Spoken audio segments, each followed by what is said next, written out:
nirasya sarva sandeham ekikritya sudarshanam prakashita rahasyam tam bhajami gurumishwaram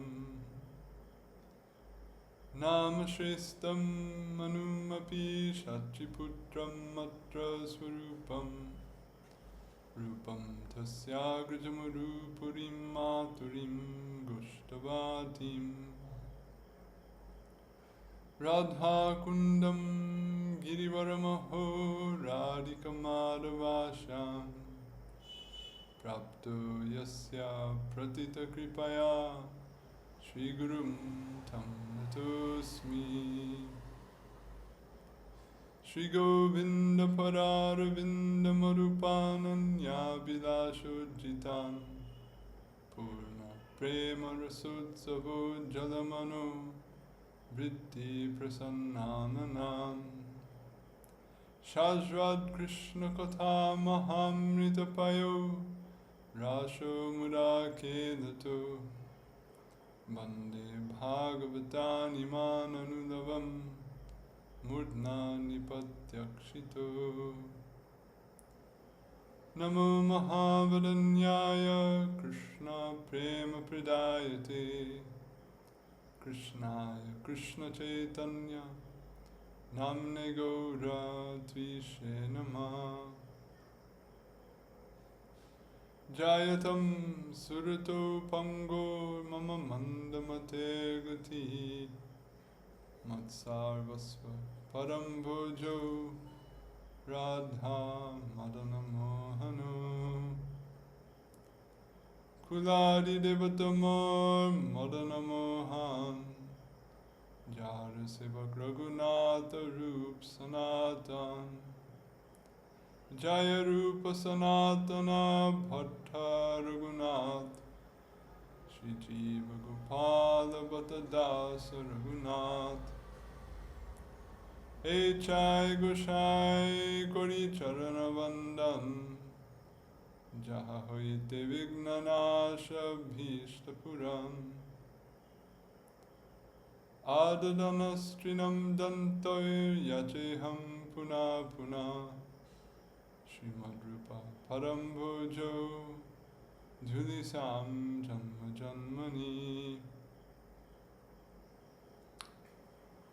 So by the grace of Shri Kali Yuga Pavana, the Svabhajana Vibhajana Prayojana Prema Purushottam Karuna Mahasagar Shri Gauranga Mahaprabhu and his beloved Parshad, the crest jewel of Gaudiya Vaishnava charges, he who fulfilled Sriman Mahaprabhu's desire in this world, Shri Rupa Goswami Pad.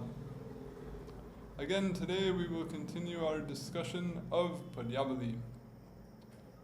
And we're now in the Nama Mahatmya Prakaranam, the section presenting verses on the topic of the greatness of Sri Bhagavan's name. So in our last class, we entered this prakaran, we heard a verse from Lakṣmīdhar, the author of the Bhagavan Nama Kaumudi, who described the name of Hari as the well-being of the world, or the auspiciousness of the world, which dispels sin and brings about good fortune for all. And we heard a second verse which described the name of Narayan as having been revealed from the heart of the Vedas and being the supreme means of satisfying Hari, the supreme means of purifying the self. So, having heard about these two qualities of the name, now we go further. There's about 15 verses in this prakaran, so we hear further expressions in praise of the greatness of the name. And in my book, this next one that we come to, verse 18, is one of the most impressive, or it evokes significant reflection. So, I'll begin from here. Having thus described the name's qualities of being supremely purifying and pleasing to Sri Bhagavan, The compiler next cites a verse of Sri Ishvara Puripad, the Guru of Sriman Mahaprabhu, that demonstrates the name's quality of being blissful to the bhaktas who chant it, such that bhaktas possessed of taste for the name experience in their chanting of the name a profundity of bliss that exceeds even the bliss experienced in liberation. So this verse is as follows. Yoga shrutya papattini janavana dhyanadvasambhavita svārājyaṁ pratipadya nirbhayam muktā bhavantu dvijāḥ asmākaṁ tu kadamba-kuñja-kuhara-pronmīlad-indīvara śreṇī-śyāmala-dhāma-nāma juṣatāṁ janmāstu lakṣāvadhi. Attaining the esteemed fearlessness of sovereignty through yoga, study of the Śrutis, meditation in secluded forests, and being an itinerant, let the twice-born be liberated, if they so wish. As for we, however, who delight in the name of he of swarthy splendor, resembling blossoming blue lotuses, within a hollow in a grove of kadamba trees, let us be born 100,000 times. So you heard that right. Here are highly educated experts in Vedanta, following the Vaishnava view of Vedanta, praying to be born 100,000 times. What to speak of seeking moksha, praying to be reborn 100,000 times. So this is enough to surprise or catch the attention of anyone who's been steeped in the ethos of moksha being the supreme purushartha, as is found throughout the majority of Vedantic schools of thought, and as generally is understood from Puranic discourse. So how could someone aspire to be reborn again and again in preference to liberation? So he says that the delight of chanting the name of Krishna is such that we prefer that to even attaining moksha. So let's look at a little illumination on some of these statements. The commentator explains that, quote, sovereignty, svārājyaṁ, refers to realization of one's own essential nature, swasvarup anubhavam, and that this is described as a form of fearlessness, because upon attaining it, one no longer has to transmigrate in samsara. It is also described as esteemed because it is honored with faith as a result of hearing Shastra and so forth. So what's here called svārājyaṁ, which is a word used often in classical Sanskrit literature for something that's considered to be of supreme value. Persons of worldly interest generally consider becoming a sovereign emperor as the ultimate worldly attainment. And for persons following spiritual discourse or paramartic discourse, then the same word is used, svārājya, or sovereignty, is used to refer to the attainment of moksha. So generally, whether it's bhog or whether it's tyag, everyone aspires for this idea of svārājya, which you could also render as self-rule or autonomy, or in other words, the state of being free to be with and act as oneself without any limitation from the environment. So one seeks to achieve that by complete control and manipulation of the environment, and one seeks to do that by eliminating the existence of the environment and simply dwelling within the self conceived of as Brahman.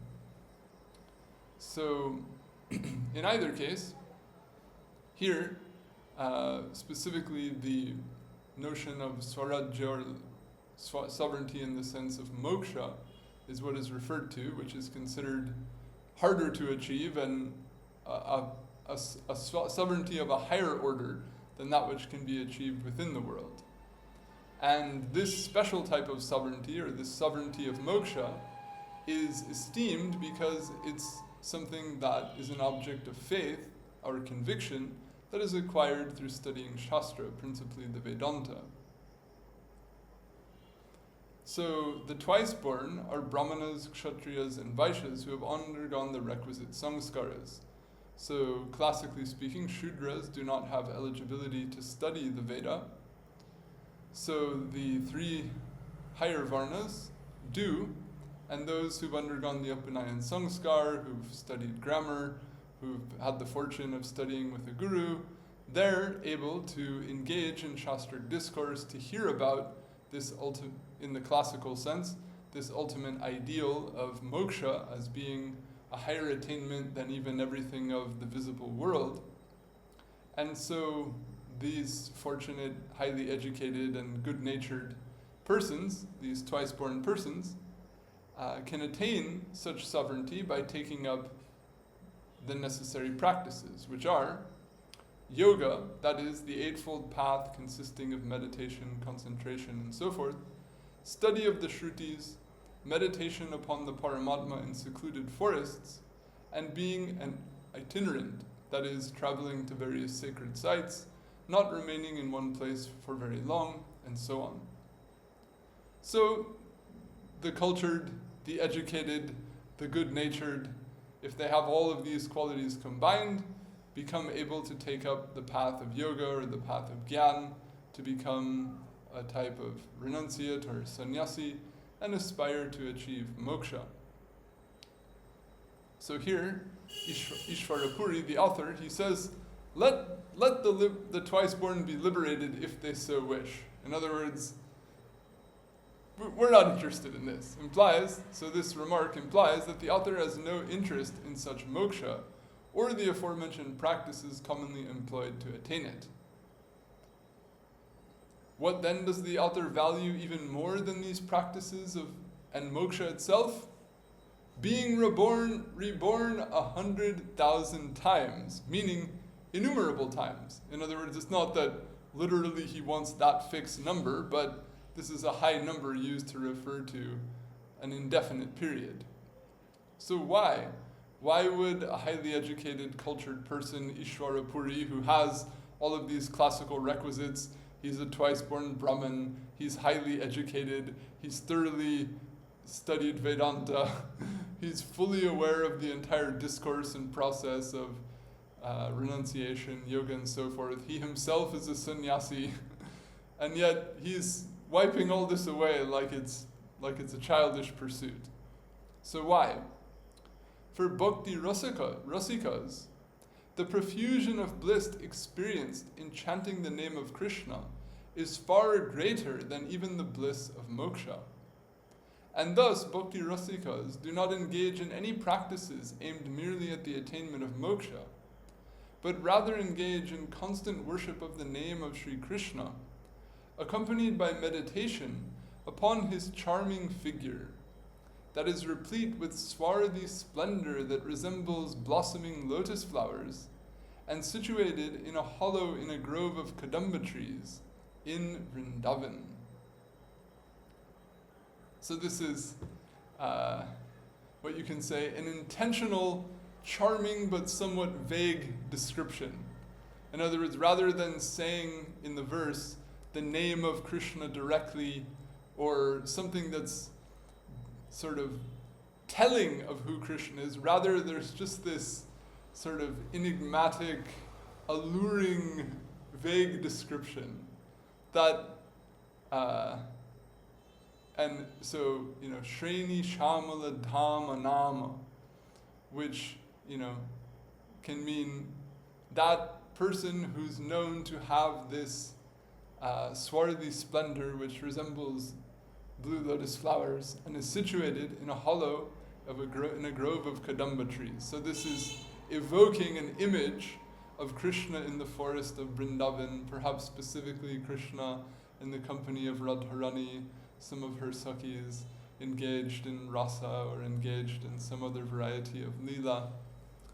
And to chant the name of Krishna simply with longing and in a state of absorption and meditation upon that lila, what to speak of directly participating in it, just chanting the name out of longing for participation in it, that itself is such a blissful thing. That itself is such a supreme delight that one is ready to, absorb oneself in that in perpetuity, or would prefer that forever, so to speak, even in preference to all the other problematic scenarios of embodiment that one has to encounter along the way. So, this condition of being embodied in samsara is invariably intertwined with varieties of discomfort, uncertainty, and to a greater or lesser extent, acute suffering. So, knowing that very well, having first-hand experience of that, still the author is praying to undergo such circumstances in perpetuity.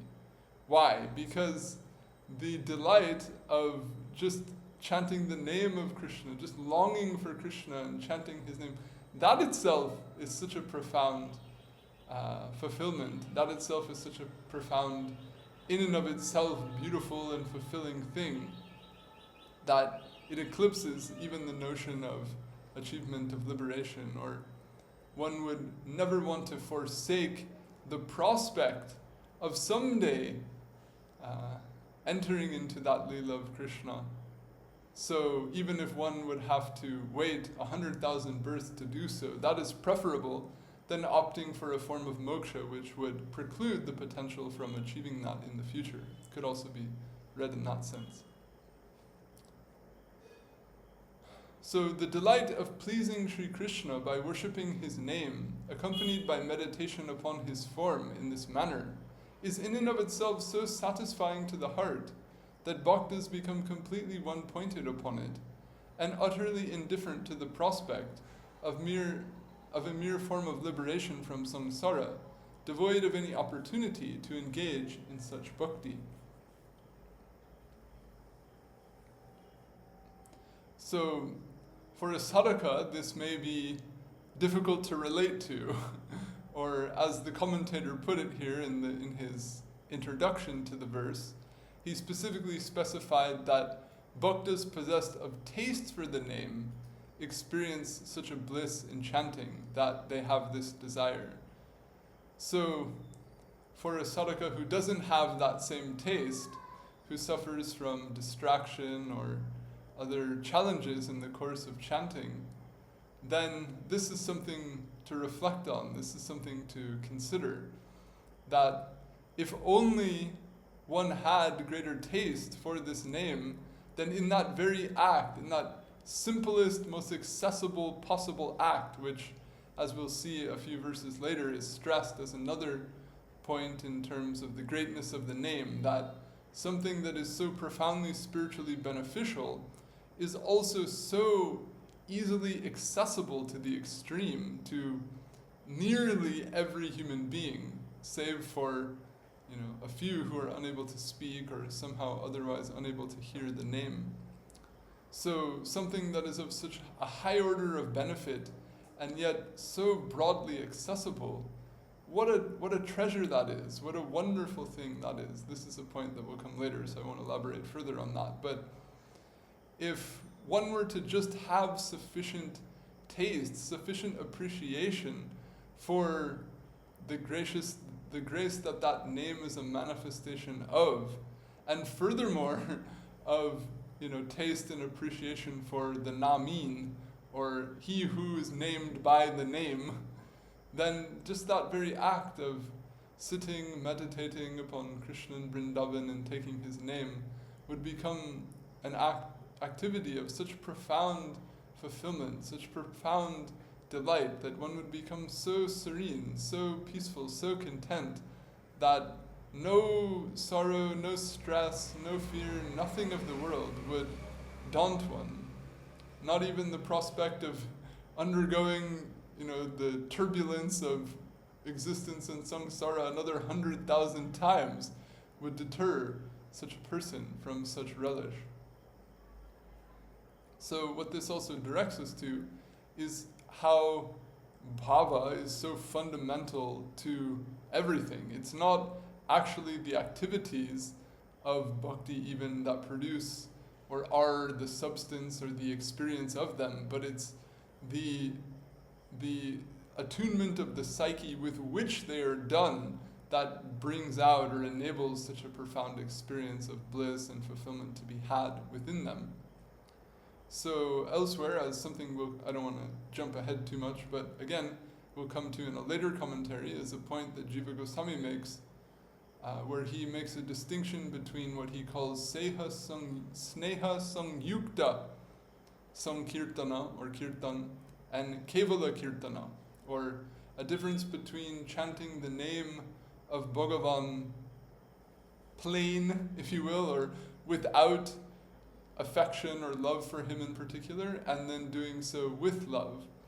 And he makes a distinction saying that the name is so purifying, it is certain to grant liberation to someone who chants it, whatever their mentality may be, whatever their attitude may be, even if they don't do so specifically with love for Bhagavan.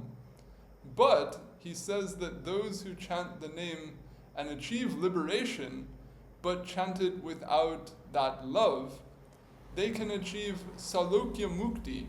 They can achieve entrance into the domain of Bhagavan in Vaikuntha, but not samipya. In other words, but they don't get to go near Bhagavan. They don't get the privilege of being in his midst, because they don't have love for him. They don't have that which is necessary to be close in his presence, to relish and appreciate and aptly serve him. It's only those who chant the name with sneha or with love that can achieve samipya or nearness to him within his divine domain.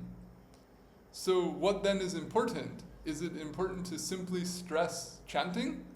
Or is it important to stress the importance of love? Because if one had that love, one name would be sufficient to, so to speak, send someone there.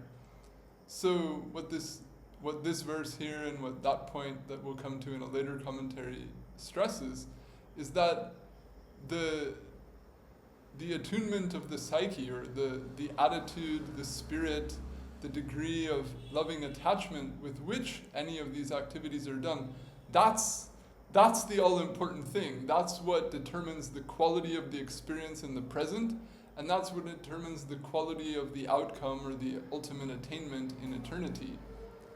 So the thrust or the aim throughout all of this is, as we discussed in verse 14, to hear about the bhava of these parikaras of Braja, to appreciate the sweetness of that bhava, to appreciate the beauty of that bhava, to appreciate the qualities of that bhava, to such that one desires that bhava, such that one's heart resonates with or starts to foster and nourish that sort of bhava within the heart.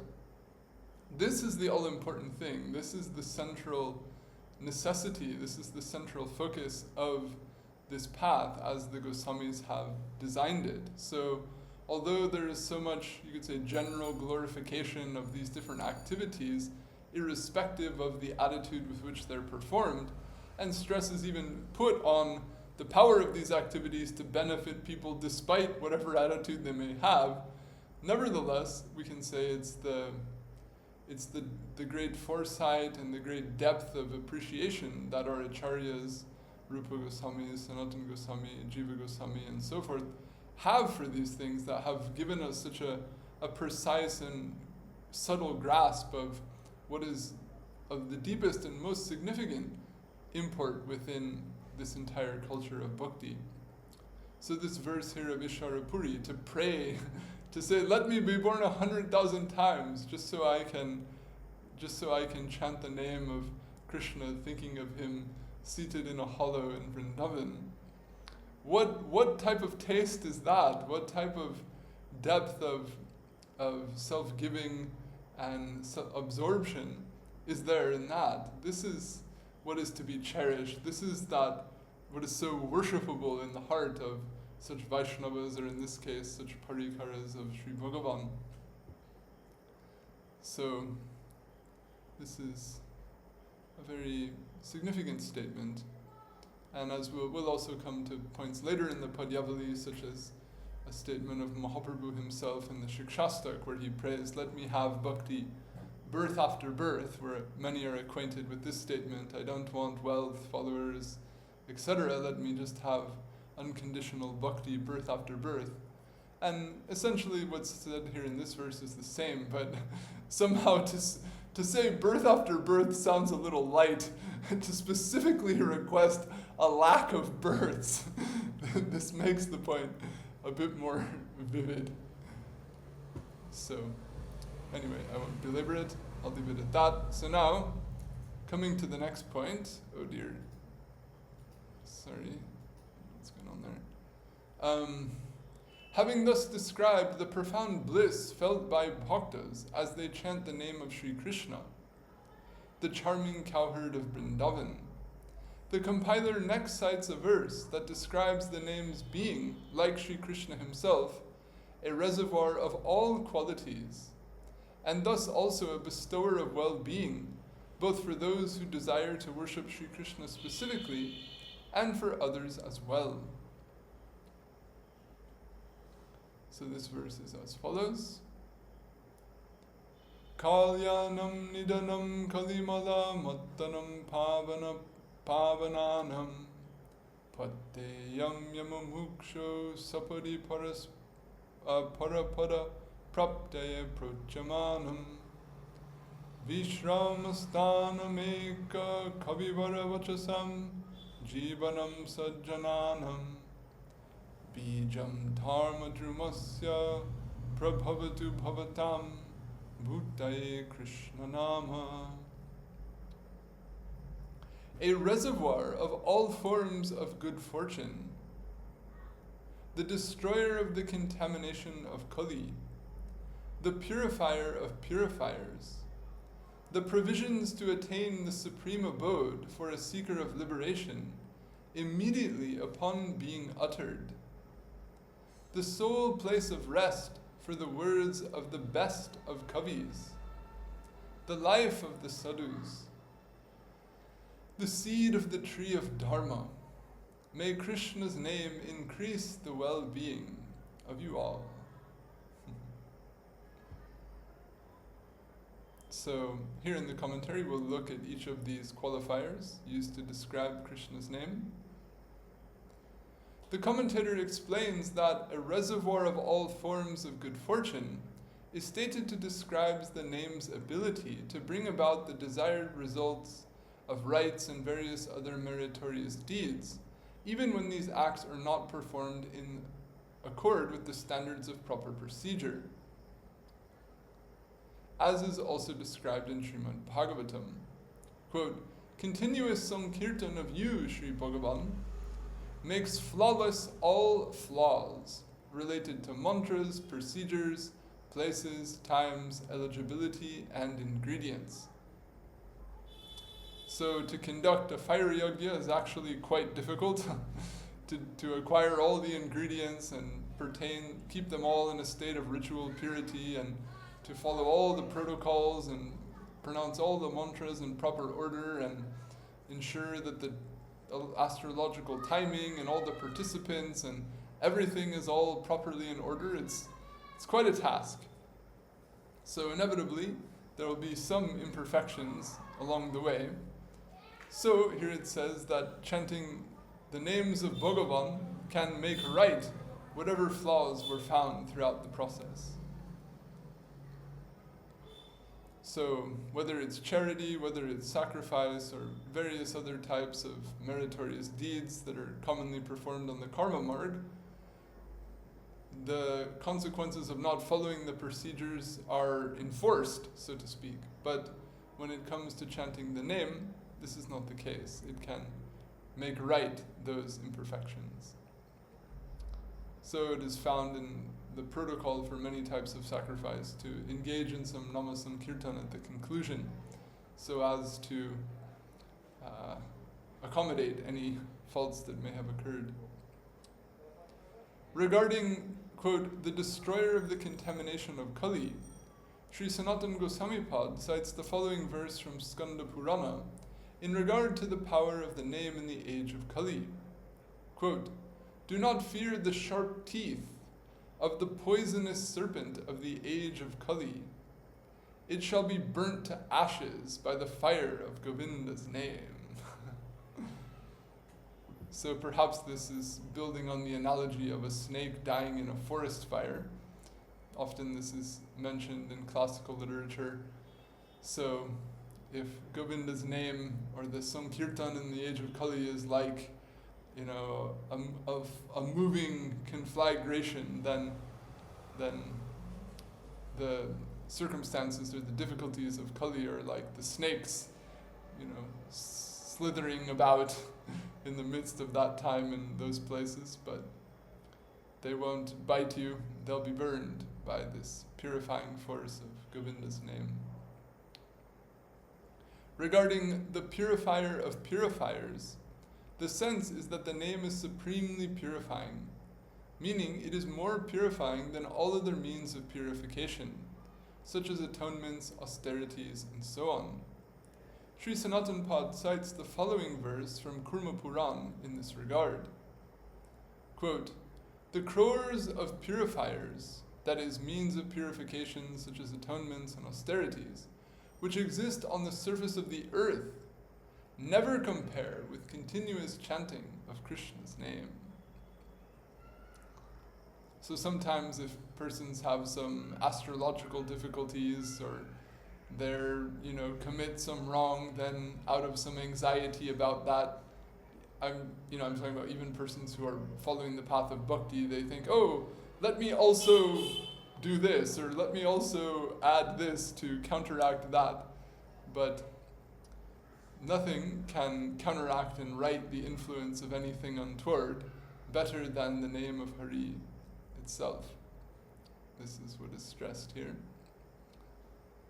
As sufficient provisions are required by any traveler to reach their destination, so the name here is said to be the provisions to attain the supreme abode for a seeker of liberation immediately upon being uttered.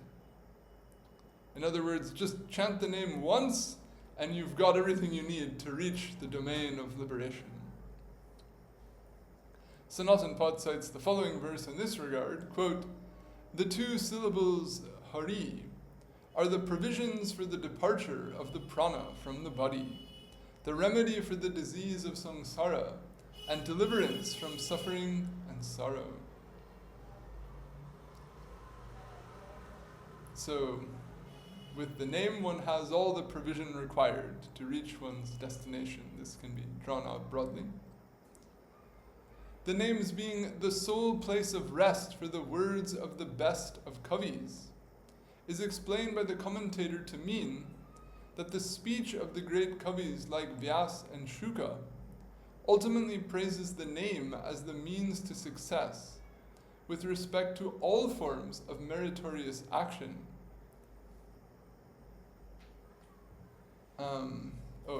And praises nothing else more highly than the name, as can be observed in these statements of Bhagavan Sri Krishna, recorded by Vyas in Adi Purana. Quote, O Partha, the names of those who call out my name respectfully or easily always remain in my heart. So this is Bhagavan speaking. If you take his name, if you chant his name in your heart, your name will be remembered in his heart. There is no knowledge like my name. There is no right like my name. There is no meditation like my name. There is no attainment like my name. There is no renunciation like my name. There is no equanimity like my name. There is no purity like my name. There is no shelter like my name. My name alone is the greatest mukti. My name alone is the greatest shelter. My name alone is the greatest equanimity. My name alone is the greatest dedication. My name alone is the greatest bhakti. My name alone is the greatest awareness. My name alone is the greatest love. My name alone is the greatest remembrance. My name alone is the cause, and my name alone is the master of all living beings. My name alone is the greatest object of worship. My name alone is the greatest guru. So, here the verse itself is saying that the name is the rest for the words of the kavis, or in other words, all the various features of the culture of Dharma described throughout the Puranas, the Mahabharata, so many texts, they're all, you can say, summarized here in the form of rights and knowledge and meditation and renunciation and purity and equanimity and moksha and bhakti and on and on and on. And here he's saying, my name is the best of all of these things. Any category of anything that's considered to be of high value, my name is the best of anything in that category. The name is thus the life of the sadhus, that is, the means of sustenance for all followers of Dharma. Moreover, the name is the seed of the tree of Dharma, because of its having the power to accomplish all forms of Dharma, unlike various rites and practices that can accomplish only one particular form of Dharma. So as per the passage we just read, the name is the greatest knowledge, it's the greatest meditation, it's the greatest austerity, etc. So chant the name and you're doing all of those things. Whereas if you do any one of them in particular, you're not doing the rest. But by doing the name, you do them all. So it's the seed or the cause of the whole tree of Dharma. By doing this, you can bear the fruits of everything. The author thus prays, quote, "May Krishna's name increase the well-being of you all." Meaning, may the name bring about the accomplishment of whatever dharmic objectives one may have.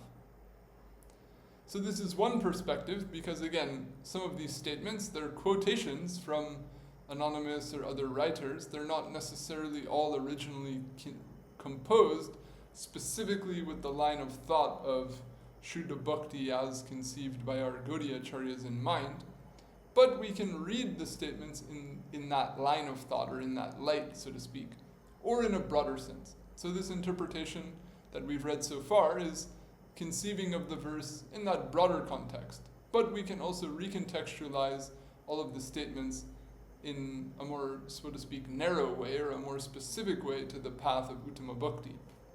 So if we do that, then it comes out like this. Alternately, the descriptions given in this verse can also be interpreted to refer specifically to Bhagavad Dharma, rather than to Dharma in general. In this case, quote, "a reservoir of all forms of good fortune," refers to forms of good fortune such as attaining the association of great bhaktas, and the opportunity to serve them. Quote, "the provisions to attain the supreme abode for a seeker of liberation immediately upon being uttered," refers to the names being a means to attain entrance into the service of Sri Bhagavan in his eternal abode. Quote, "the place of rest for the words of the best of kavis," refers to chanting of the names being considered the ideal form of sadhana bhakti. The life of the sadhus refers to the names being the source of shelter, inspiration, and success of devout bhaktas. Quote, "the seed of the tree of dharma," refers to the names being the all-pervading basis of all forms of Bhagavad Dharma. And quote, "may Krishna's name increase the well-being of you all," is a prayer for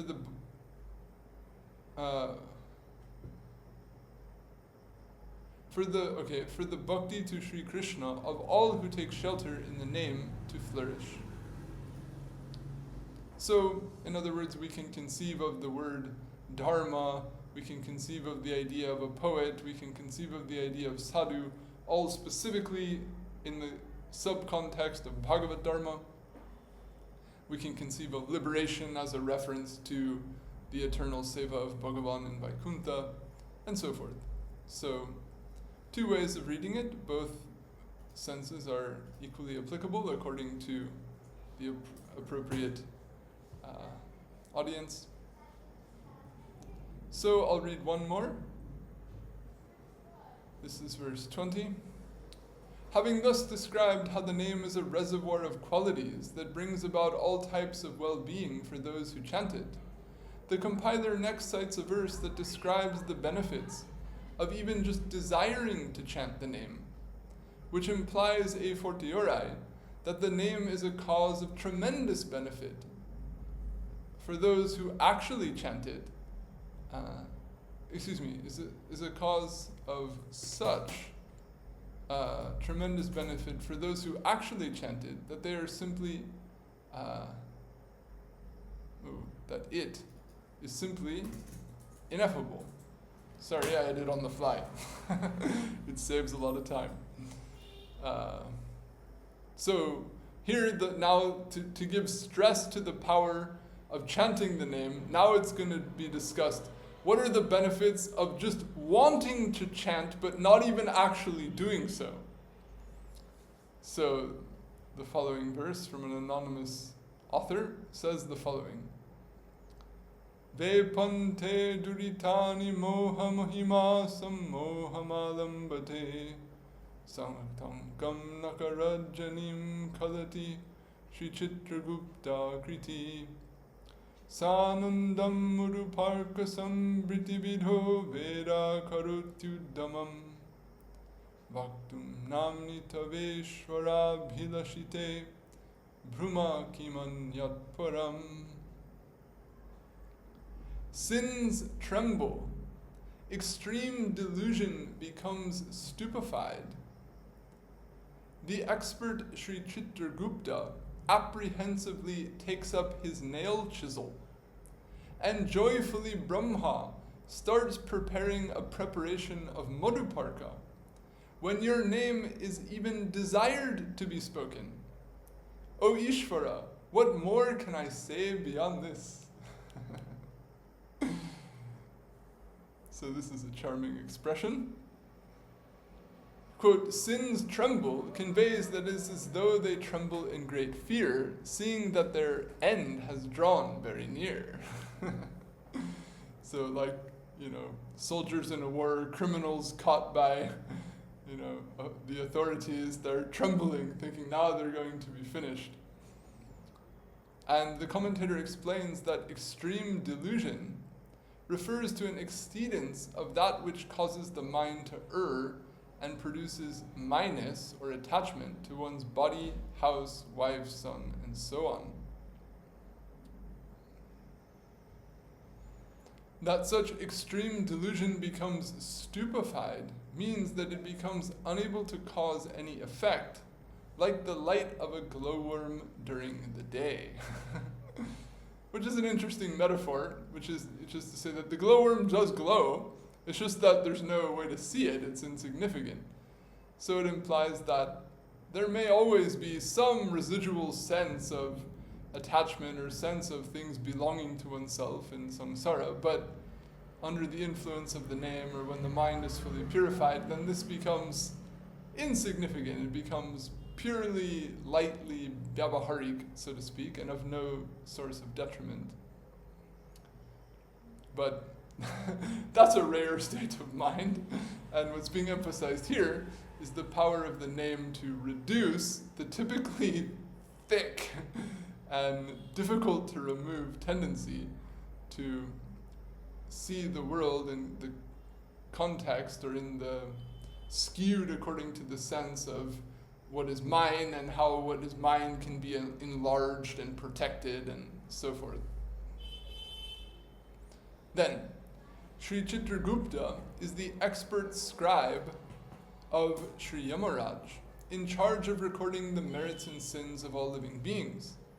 And he is said to, quote, apprehensively take up his nail chisel, that is, the device with which he erases records, because he fears allowing any unjust record to be kept in the record even by mistake. Meaning, he thinks, quote, this person's name is written in the list of sinners, but now I will have to erase it with my nail chisel. And if I delay doing this, then Yamaraj, who can see everywhere by mind, will punish me because of the presence on the list of sinners of the name of a person who even desires to chant the name of Sri Bhagavan. Oh no, it's okay. Is a grave error, since all such persons' sins are absolved by Sri Bhagavan's name as a result of even just the desire to chant the name. I'll have to fix that sentence later. Anyway, the idea I hope is clear. Yamaraj has strictly ordered all of his attendants, all of his messengers, etc. Don't hold those who've chanted the name of Bhagavan as sinners under my jurisdiction fit to be administered punishment, as we hear about in the case of Ajamil in the Bhagavatam. So Chitragupta, who's keeping all these records, he's very careful not to allow any sinner's name to stay on the ledger when it ought to be removed by the effect of that person having chanted the name, because if that name remains, then it will cause that person who's meant to be under Bhagavan's jurisdiction to be subjected to the punishment of Yamaraj, which will upset Yamaraj because he is very keen to adhere to Bhagavan's directives and to honor those who have connection with Bhagavan and not in any way unduly inflict punishment upon them.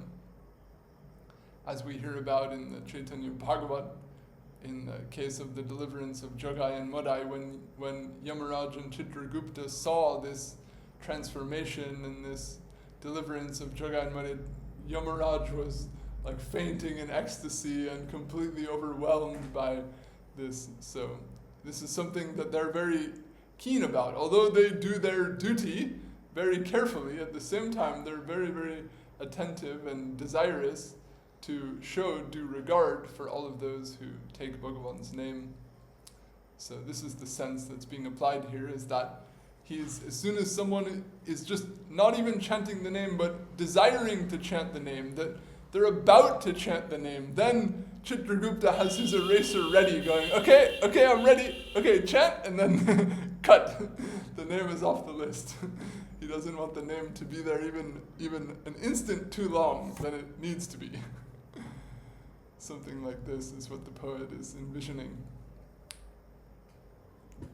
Hearing this, one may wonder, well, if such a person is thus no longer subject to the jurisdiction of Yamaraj, then what becomes of them?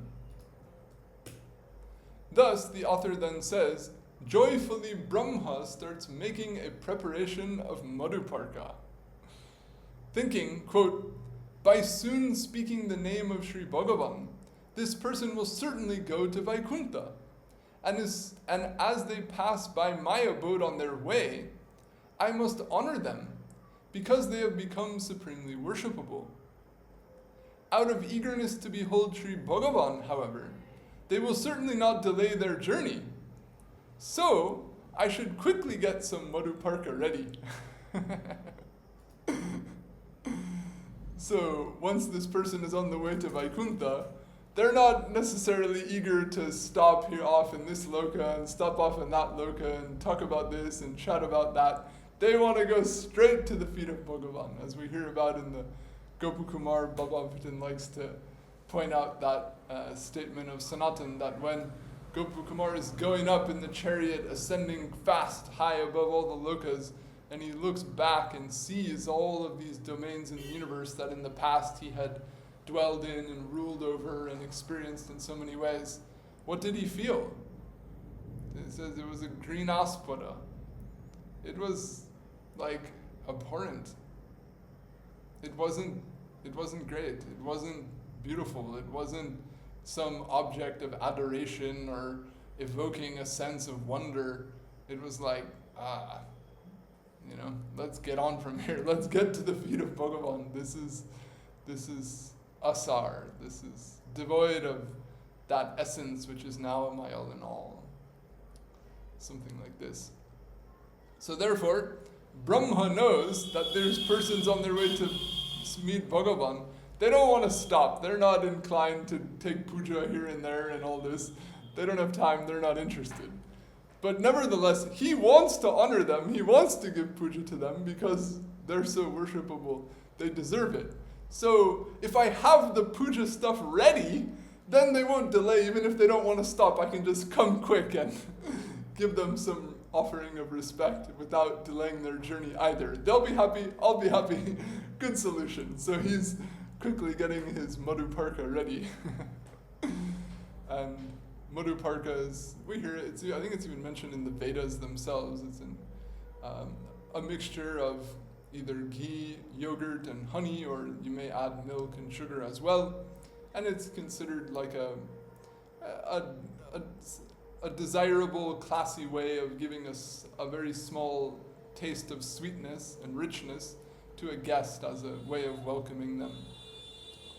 So just as, there's a custom to put a dab of sandalwood or something that's fragrant and cooling on the forehead, then similarly to put a dab of something rich and sweet on the tongue is a way of, showing respect and creating some satisfaction for an honorable person. So anyway, this is the custom. The implied meaning of the verse is that when such removal of sin and delusion come about for a person who even just desires to speak the name of Sri Bhagavan, then what even greater benefits come to a person who actually does speak the name? Those benefits are so great that they are beyond the scope of the mind and speech. Who can describe them? Who can even conceive of them? I certainly cannot. Thus, the author lastly says, O Ishvara, what more can I say beyond this? So, a charming remark on the part of this anonymous poet. So, I'll leave it at that for today. 3 verses here in the Nam Mahatmya Prakaran, or statements about the greatness of the name, illustrating both the profound delight that is relished within it by those who have sufficient taste for it, such that they're ready to be born a lack of times to go on relishing it, and the name's ability to bring about all accomplishment of all varieties of dharma, accomplishment of the attainment of moksha, and not only the name, but even the desire to chant the name has such power to bring about purification, liberation from delusion, liberation even from samsara for a person. So all of these statements are made to nourish and inspire the inspiration to take shelter in the name, to endure the consequences of one's past offenses to the name with perseverance and patience and fresh resolve to honor the name with all of one's heart, all of one's well intent, such that the name may bless us, purify us, and we may be so fortunate as to have such depth of taste and appreciation for it and its bearer, Bhagavan Sri Krishna. So I'll leave it at that for tonight. If anyone has any comment, question, correction, or otherwise, they're welcome.